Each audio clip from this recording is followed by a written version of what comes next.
আমি এই লোকটারে চিনি না।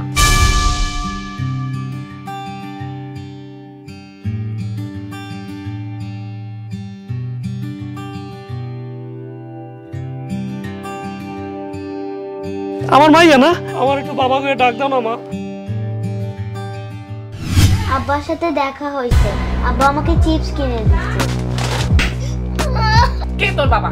শাহনাজ, আমার চিনতে পারো নাই? আমি তোমার স্বামী ফয়সাল। তোমারে আমার আর আমার মাইয়ার জীবনে কোনো দরকার নাই। কতদিন দেখি না মাইয়ারে। আমরা কথা কম না। ওই কারণেই মানে বলতেছে যে আমি নাকি মরে গেছি। আমি ওরে কইছি না ওর বাপ 5 বছর আগে মরে গেছে। ওর তো বাপ, এতদিন পরে বাপটা দেখছি। শাহনাজ, এত রাগ করলা, তুমি আসো তো। আরে ভাবিরে তো দেখলাম একটা কালো করে একটা ছেলে। এই লোকটা প্রায়ই রাস্তাঘাটে আমারে ডিস্টার্ব করে। ওই যে আমার শানাজ আছে না, আমার শানাজকে প্রায় ডিস্টার্ব করে, ওরে মাইরা ফেলামু আজকে। জিয়া ভাই, আপনি আর কোনোদিন আমারে বিয়ার কথা কইবেন না। কবে বিয়ে করতেছিস আমারে সেটা বল। যাই আপনি ভালো ভালো কথা কইবেন, দেখবেন তার মন গলে গেছে। তুমি তো শহরে তোমার দ্বিতীয় বউ রুকসানা নিয়ে সুখেই আছো। আমি বুঝছি যে দ্বিতীয় বিয়ে করা কি যন্ত্রণা। বারবার কইতে চাইছি না, বুঝো না? আরে আমার বউ।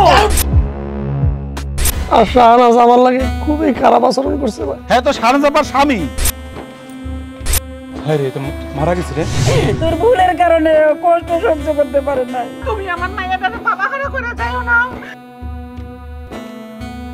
বাবা, তুমি কথা কও